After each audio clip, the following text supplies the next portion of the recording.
everybody for turning out. It's a great pleasure to see so many familiar faces. And thank you again for supporting Bill, and I'll let Bill take it away.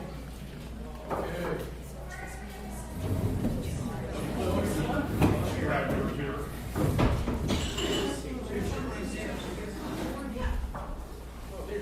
Okay, last chance, the gates of heaven.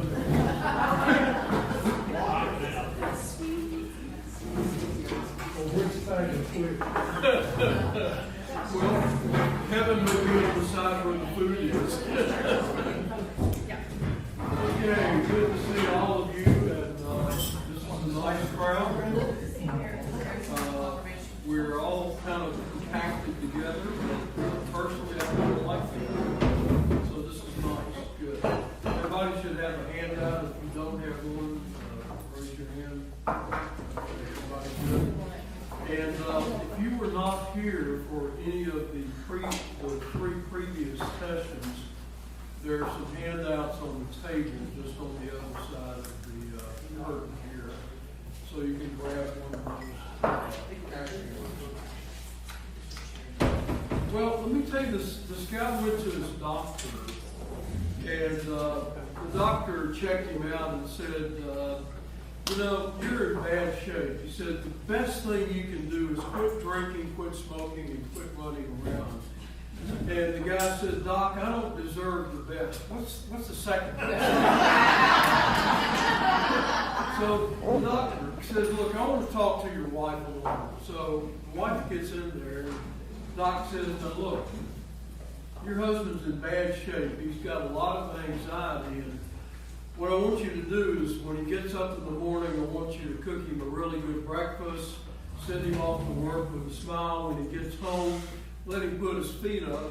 Don't require that he do any chores or anything like that. Make him a good supper. Take care of everything for him. And if you do that, he might live. So driving home, he said to his wife, what did the doc say? And she said, you're going to die.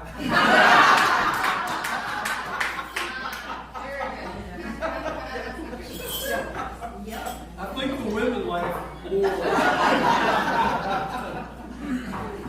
Okay. Well, today we wind up our study on life stories from Genesis. And today's story is the Tower to Heaven, the Tower of Babel. And it's a short passage in chapter 11. So I printed the passage. We're going to read that. Then I want to do something by way of introduction, and then we'll get to the outline itself. So, reading the passage from Genesis 11. Now the whole earth had one language and the same words. And as they migrated from the east, they came upon a plain in the land of Shinar and settled there. They said to one another, come, let us make bricks and fire them thoroughly. And they had brick for stone and bitumen for mortar. Then they said, come, let us build ourselves a city and a tower with its top in the heavens. And let us make a name for ourselves. Otherwise we shall be scattered abroad upon the face of the whole earth. The Lord came down to see the city and the tower, which mortals had built. And the Lord said, look, they are one people, and they have all one language, and this is only the beginning of what they will do. Nothing that they propose to do will now be impossible for them. Come, let us go down and confuse their language there, so that they will not understand one another's speech. So the Lord scattered them abroad from there over the face of all the earth, and they left off building the city. Therefore it was called Babel, because there the Lord confused the language of all the earth, and from there the Lord scattered them abroad over the face of all the earth. Now, last week we looked at the Great Flood, and that encompassed four chapters, chapters 6 through 9 of Genesis. Now, after the story of the flood, Noah has 3 sons, Ham, Shem, and Japheth. And if you read into chapter 10 of Genesis, the son Ham, his grandson, Noah's great-grandson, was a man named Nimrod. Now, Nimrod figures interestingly in this story of the Tower to Babel. And it appears in a passage that's a primitive text that is dropped into Genesis back in chapter 6. And I want to read just 2 or 3 verses from that little section in chapter 6. So, Nimrod is described as a mighty warrior and the founder of the kingdom of Babel in the land of Shinar. Now, you notice in the text we just read, this takes place in the land of Shinar, and the place is called Babel. Now, here from Genesis 6. When people began to multiply on the face of the ground, and daughters were born to them, the sons of God saw that they were fair, and they took wives for themselves of all that they chose. The Nephilim were on the earth in those days, and also afterward, when the sons of God went into the daughters of humans who bore children to them. These were the heroes that were of old, warriors of renown. Now, this is an ancient, primitive tradition that was dropped into Genesis about a race of giants. They're called the Nephilim, which is a Hebrew word that means the fallen ones. And some of the translations translate that word as giants. There were giants on the earth. And according to this little story here, these 4 verses, the sons of God intermarried with human women and produced this race of giants. And so you have the barriers broken down between the divine and the human, producing this race. Now, sons of God refers to the ancient tradition among the Israelites that God was the Lord over a kind of entourage of lesser deities. You find this also in the book of Job. Later Hebrew tradition in a book called Enoch that appears in about the 3rd century BC says that these Nephilim, these giants, were actually the product of fallen angels that had intercourse with human women. Now, all of this again appears before the story of Noah. And a lot of ancient Israelite commentators made the connection between the Tower of Babel and this ancient tradition about a primitive race of giants. And they did so because Nimrod is referred to as a mighty warrior, the same as the Nephilim, and one who wanted to make fame for himself, and is connected with the land of Shinar and the land of Babel. So all of that explanation to sort of get to the idea that this story is rooted in an ancient tradition that these are people who might be overstepping the boundaries of what was allowed for the human race. And we'll come back to that idea in just a bit. Okay, so like all of these stories we've seen, many of these stories try to explain why something is the way it is. And so this story is going to tell us why there are multiple languages around the world. Interestingly, the story takes place in chapter 11. If you go back and read chapter 10, all the languages already exist. all of the different countries already exist. And so this story is more than just simply the dispersion of languages. It has, I think, a lot of life stories in it that we're going to be looking at. So let's go to your outline and look at the story itself, starting with Roman numeral 1, the tower to heaven. What was the tower? And reading from your handout, likely this tower was a ziggurat, which is a large mound with a tower on top.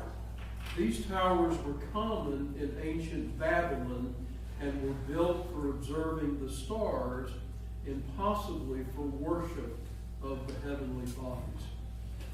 Now, the location of this story is like last week's location, Mesopotamia, the landmass between the Tigris and Euphrates River, modern-day Iraq, the southern part of Iraq. So that's the land of Babel, or the land of the Babylonians. Now, notice in this story that they are building a tower made of fired bricks with bitumen as mortar. Now, this was a technological advance that other ethnic groups did not have. If you were to go west of Mesopotamia into Canaan, which would be the promised land where eventually Abraham would settle, they were still building with stone. But there in Mesopotamia, they had learned how to fire bricks to strengthen the stone, and they had learned to use this bitumen, which is when oil seeps up from the ground, the crude oil, when it hardens, it forms kind of a tar-like substance. And so they had figured out how to use that as mortar for their bricks. So this was a technological advance that their neighboring cultures did not have. And they have built this tower to stay. Fired bricks with bitumen, something that they believe will be lasting. Now, why was the tower built? Back to your handout. I've suggested 4 possible reasons. 2 of them on the front side, 2 of them on the back. We're going to focus on the last one especially, but I want to say something about the other 3. So the first one, why was the tower built? Disbelief, to escape future floods. According to the 1st century historian Josephus, the motive for building the tower was to protect humanity against another flood. Now, Josephus, who lived during the time of the early Christians, Peter, Paul, and the others, wrote several books on the history of the Jews. In his book, The Antiquities of the Jews, he connects Nimrod with the building of the city and the tower. And listen to what he says, quoting from Josephus. He says, Nimrod said he would be revenged on God if God should have a mind to drown the world again. For that, he would build a tower too high for the waters to reach.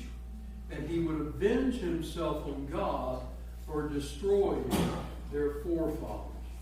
So, according to Josephus, the purpose of the tower is to escape any future floods.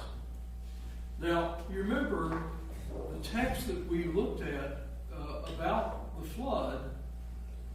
God had already promised Noah he would not destroy the earth by water, again, with the sign of the rainbow to be the sign of the covenant.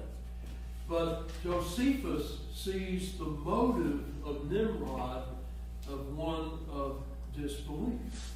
He didn't believe that God would not do this again, so he builds a tower.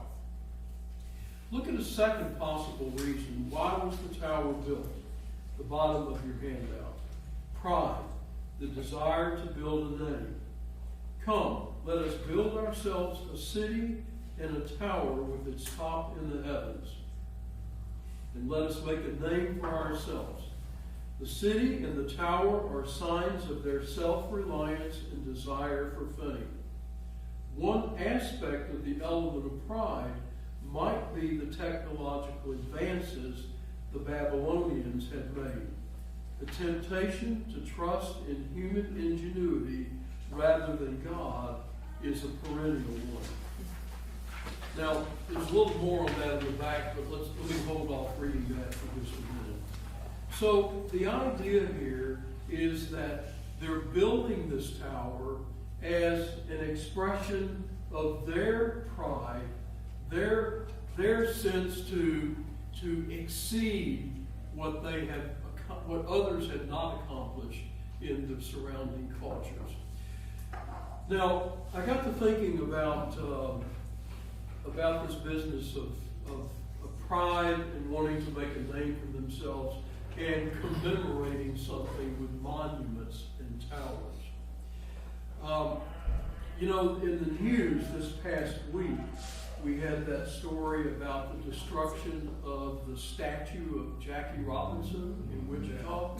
Most of you are aware of that. And this is an example of a destruction of a monument that was meant to represent an accomplishment in the African American community, but probably as an act of racism was destroyed. Monuments can be controversial. Look at the Confederate monuments and the controversies surrounding those, right?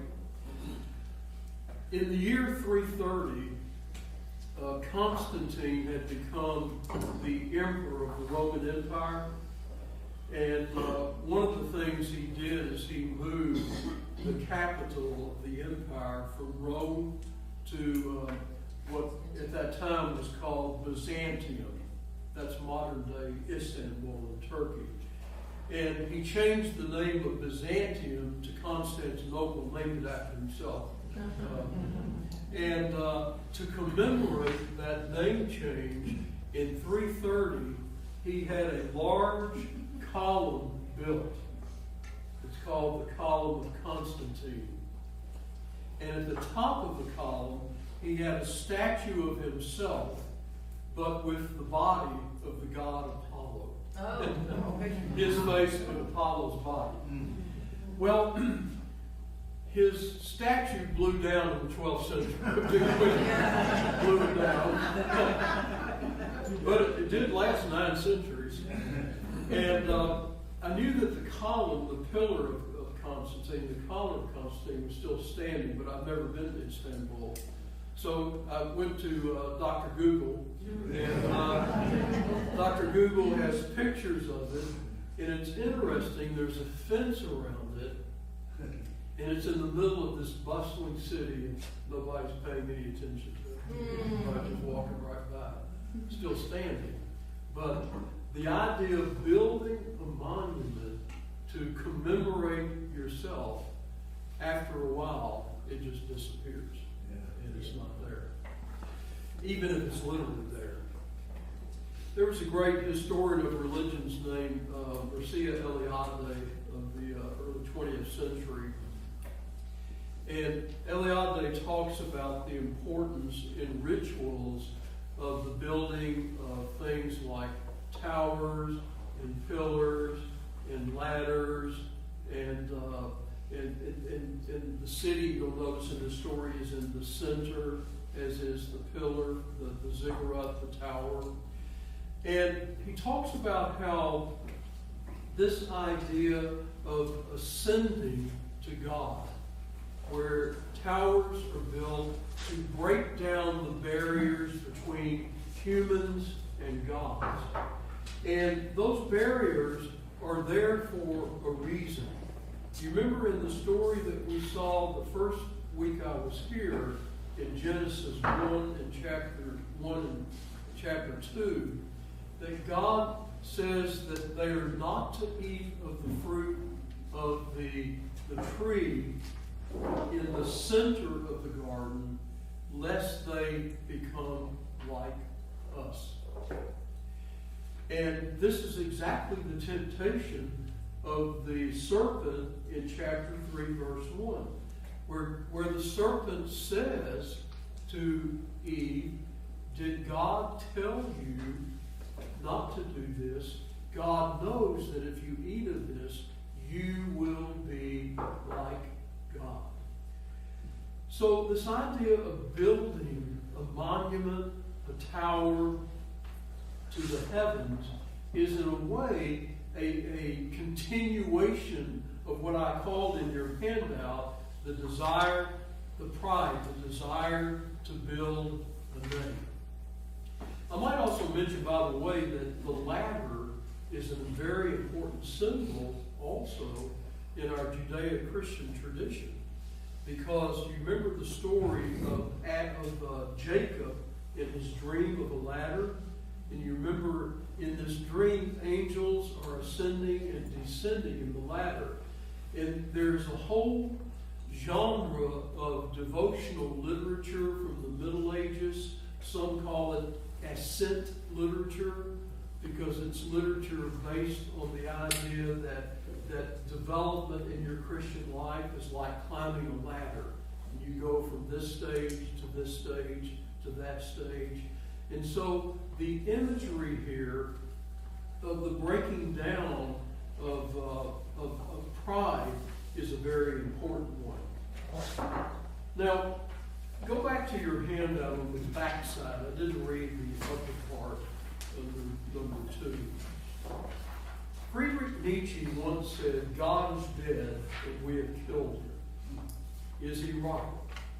Is God functionally dead, no longer needed? Have we replaced God with science and technology?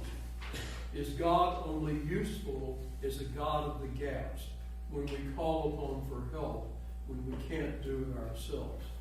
This is the pride of the tower to heaven. Now,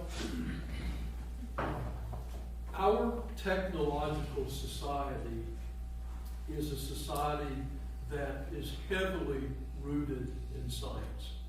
And we live that out day by day. We see the power of energy to do the things that we do. Most of us have that little computer that we carry in our pockets, and that we are constantly using for different things throughout the day. But this is a call for not just trusting in technology, but recognizing that even science and technology can fail us. The people in the tower were technologically advanced, more so than the other cultures. But they did not see that advance was something that would not displace the need for God. Where I'm from in Tennessee passed a law a couple of years ago that if you want to, when you get a license tag for your car, you can put on it, "In God we trust." And 1/3 of all Tennesseans have that on the car. And I see that and I think, yeah, are you sure about that? We printed on our money. They got 1/3 of Tennesseans have it on their license tag.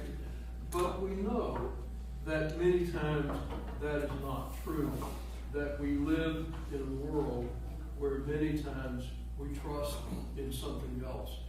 The ancient Jews were told by the prophets, do not trust in the horses and chariots of Egypt. And all we have to do is just translate that to the modern era, right? The horses and chariots of our day, the advances that we all benefit from, ultimately cannot be our God. And so the second reason for the building of the tower may have had to do with pride. Now, the third reason, back to your handout, astrology, to know and control the future. Reading from your handout, the ancient world made no distinction between astronomy and astrology. The Hebrew Bible considers astrology to be a form of idolatry because it tempts one to trust in something other than God. So, using the tower as a place to observe the stars, and even the Magi who came from the east in the story of the birth of Christ were coming from this area, this territory. These were the scientists, if you will, the scholars of their day, who observed the stars and saw their patterns and did what today we would call astronomy, but also it mingled with astrology, the belief that the movement of the stars affected one's human life. Now, I read my horoscope every day in the Kansas City Star. I read it online, and I do it for fun. I don't do it because I think it has anything to do. And I also read my wife's too. And if it's a good one, I read it to her out loud. If it's not, I just pass it. But it's all in fun. And that's the way most people think about horoscopes and things like that. But not everyone. I remember most of us were pretty astonished to find out that Ronald Reagan's wife, Nancy, regularly consulted an astrologist and would pass on that information to her husband, Ronnie, which is rather scary, but that was going on. So it's possible that the building of the tower had to do with observing the stars and the heavenly bodies, and maybe even worshiping the heavenly bodies, which was not uncommon in those ancient cultures. Now, the last one is one I want to really focus on in a little more detail, and that is the idea of ethnic superiority. Ethnic superiority. Reading from your handout. This seems to be a key reason for the building of the tower. The builders fear they will be scattered abroad. They want to forge their unity and make themselves superior to other races, ethnic groups, and cultures. Unity, they believe, will provide a sense of security and identity. This forced uniformity comes from their inability to accept diversity. They fear the other. And then the next paragraph, let me go ahead and read that now. How do we treat the other, the one different from us? Who is the other? Often it's the poor, the marginalized, the dispossessed.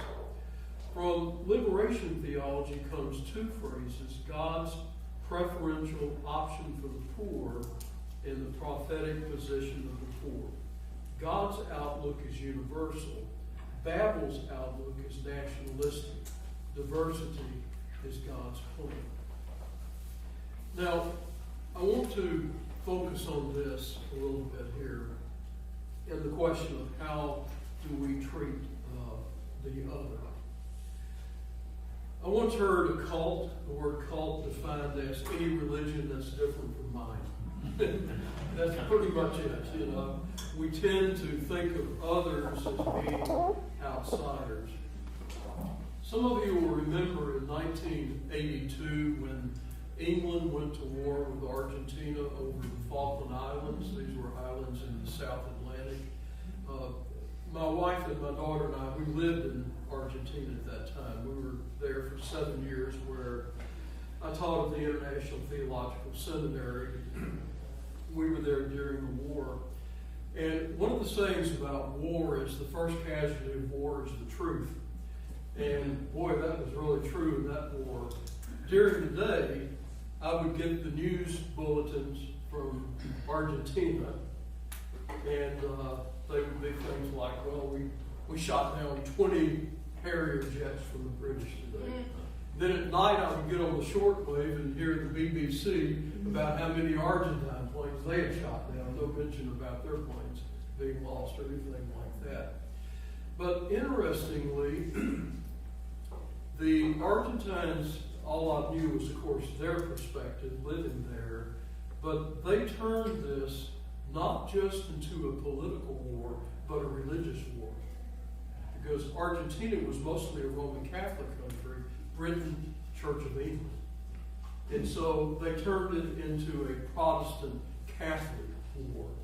And this was a constant reminder that those British are different from us. They don't worship the way we worship. And so it's very easy to think of the other as somebody who is different from us, not just ethnically, but religiously and in other ways. Oftentimes in our own culture, we think of immigrants as being the other. We think of those who are outside our tradition as being the other. There was an article recently about immigrants and crime. And they had done studies on this, and they showed that immigrants commit crimes at the same rate as Americans, those who are citizens, that there's no real difference. And yet it's very easy to scapegoat people who are different from us. They're taking our jobs. They don't speak our language. They think differently than we do. You can see how easy it is to make the other the scapegoat. Now, in thinking about the other,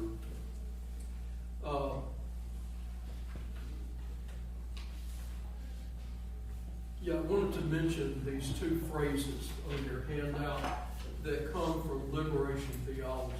That's a term that you may not be familiar with, but it's a way of thinking about God and the world and others, which is what theology is. And it's focused on how do we apply the liberating effects of the gospel to all areas of life, politically, religiously, socially, and in all ways. And I learned these two phrases teaching in Buenos Aires. The first one, the phrase about God's preferential option for the poor. The first time I heard that, I thought, that's a strange phrase. It sounds like God is biased. And then when you actually read the scripture, it turns out God does have special care for people who are marginalized. There's a phrase that appears time and time again in the Old Testament. It talks about God's care for widows, orphans, and the stranger in your midst. Who is the stranger in your midst? The immigrant, the outsider. And God tells the Jewish people, you must be especially concerned about them because you yourself were an immigrant and an outsider living in Egypt. And I can tell you that's exactly true because having lived in Latin America for 7 years, when you're not from a particular culture and you're first learning the language, you're very vulnerable. People can take advantage of you. People can exploit you very easily when you're not familiar with things in that culture. So that's what that phrase means, that God has a special care for people who are the outsiders, no matter how they are outside.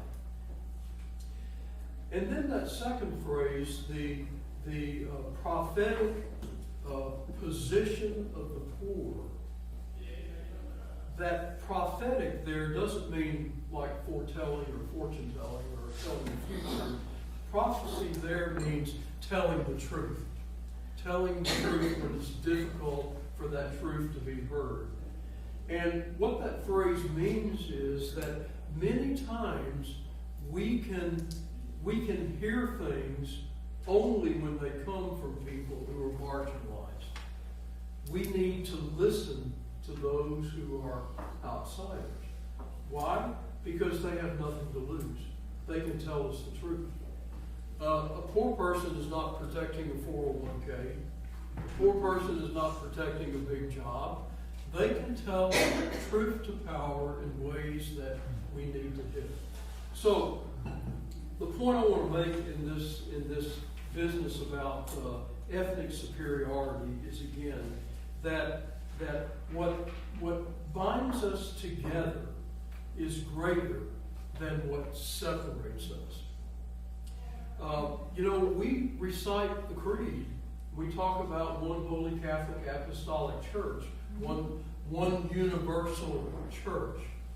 And while that's an aspiration, we're not there, and we may never get there, but it is a goal.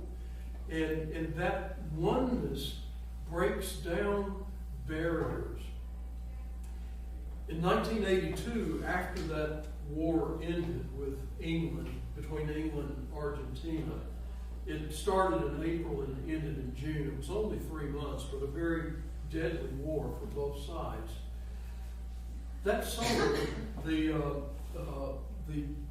World Baptist Alliance was supposed to have a meeting in Buenos Aires. And they postponed that meeting for 2 years because they were going to have a meeting there after a war. 2 years later, I was still there. At that time, I was working with the Baptists. And in the church where I was a member, the pastor said, we've got 4,000 people coming, young people, from 68 countries around the world. And we've got a few from England, a few young people. Would you and your wife host 3 or 4 of these young people from England? Because obviously we can speak English, and so that we agreed to do that. Well, they were all 16, 17 years of age. Mm-hmm. So I remember asking this group of kids, what did your parents think about you coming to Argentina 2 years after your country had been at war? And every one of them said the same thing. They were totally against it. Which, as a parent, I can believe that. And but one of the girls said, we told our parents that what binds us together is greater than what separates us politically. And what binds us together is our commitment to God through Christ. And that transcends those barriers that tend to separate us. Okay, let's move on to the confusion of languages. Back to your handout.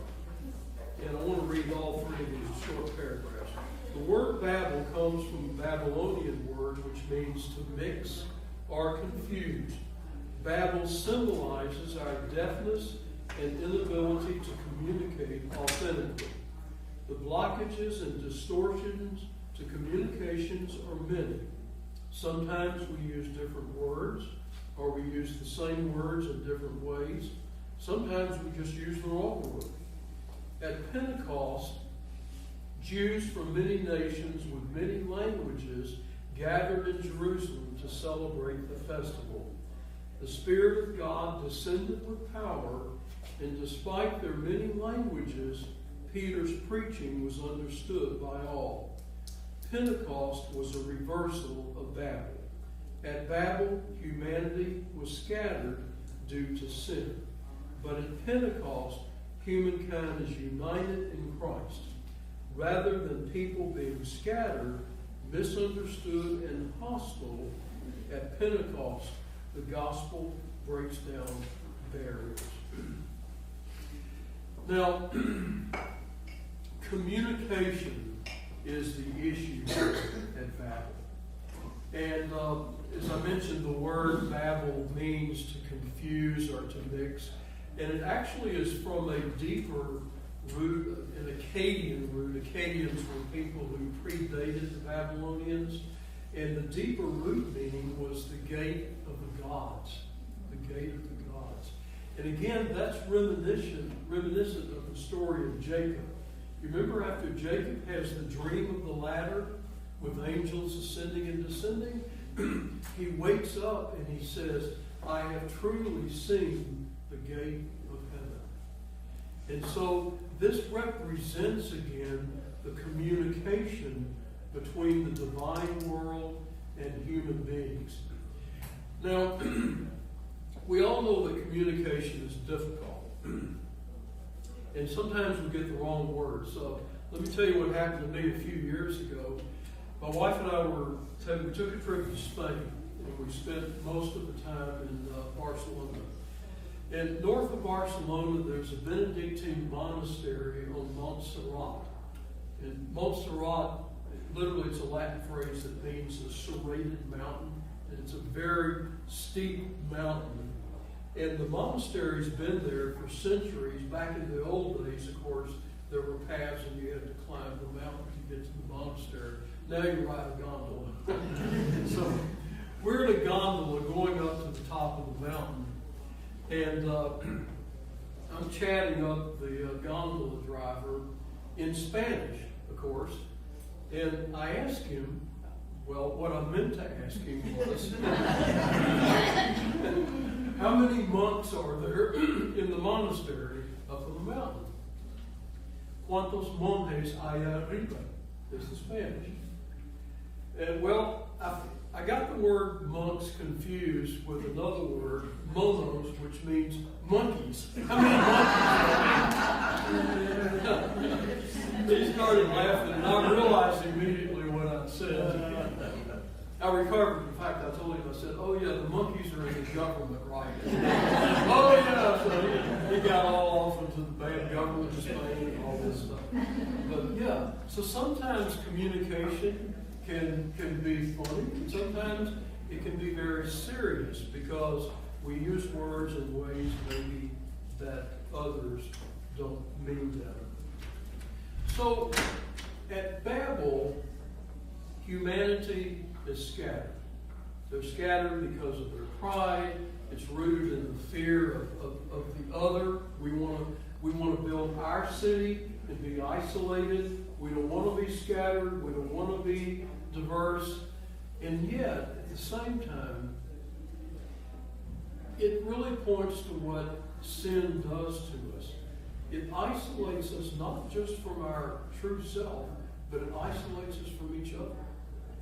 And these differences that don't make a whole lot of difference, really, they become paramount in our minds. And because of that, we fear the other, the person who is different, the person who is not like us. Back many years ago, when I was first studying in seminary, there was a man whose textbook we read. This was 1970, around early 70s.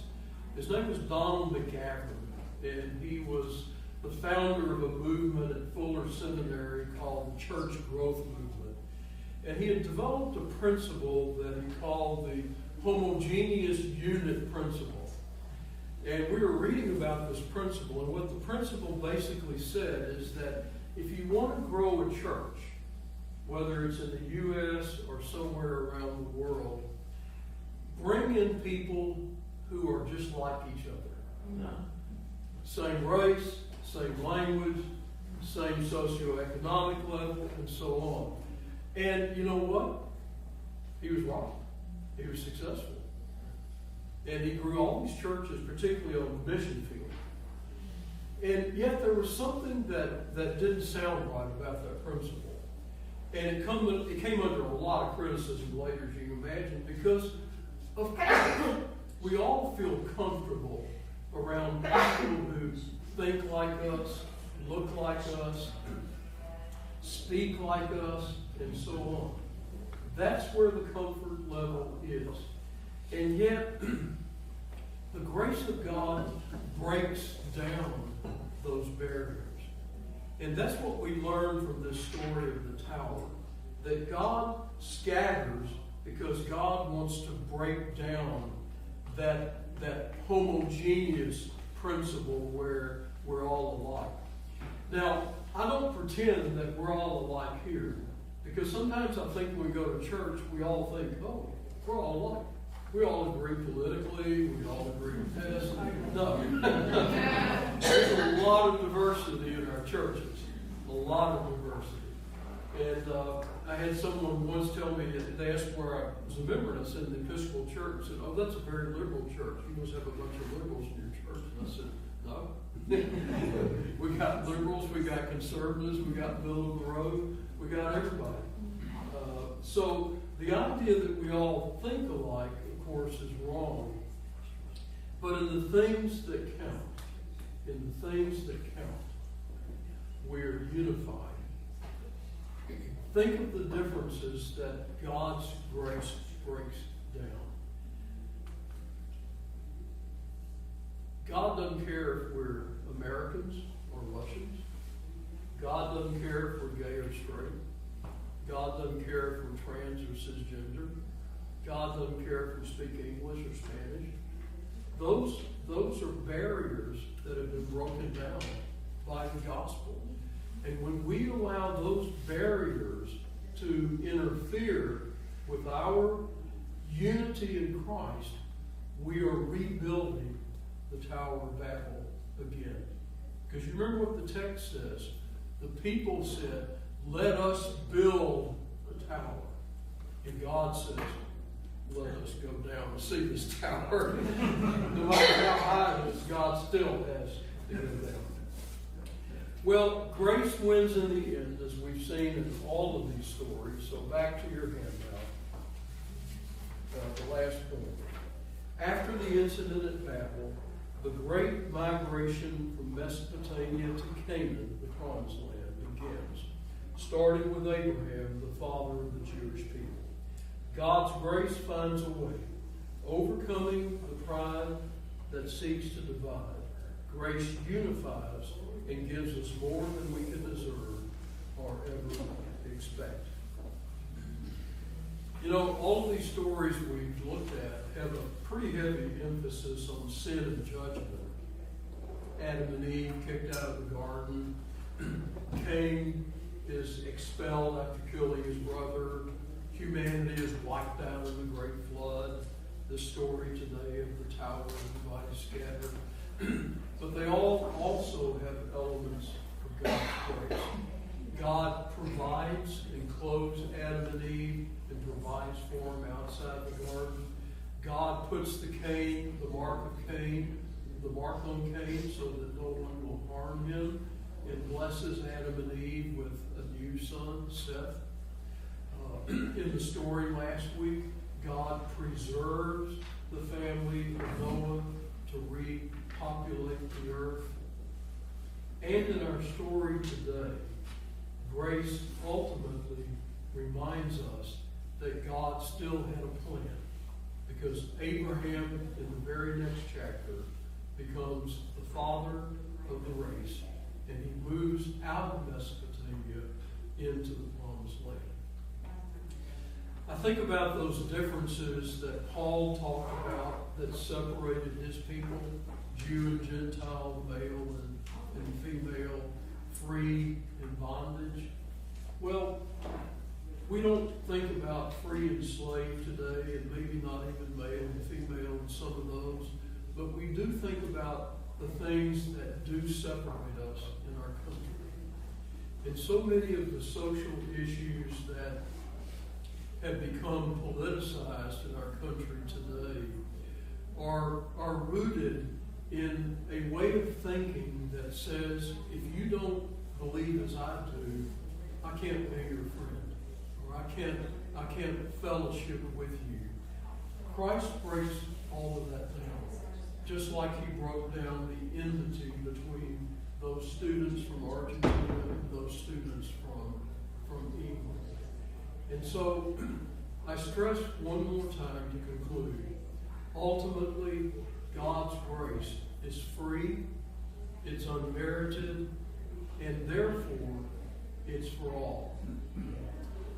The favorite verse that especially evangelicals like to quote, for God so loved the world that he gave his only begotten Son. Don't forget that first part. God so loved the world. The last time I checked, the world was made up of Christians and Muslims, Russians and Americans, Jews and Gentiles, straight and gay, and so on. It's okay. I want to thank you. This is my 20th year here.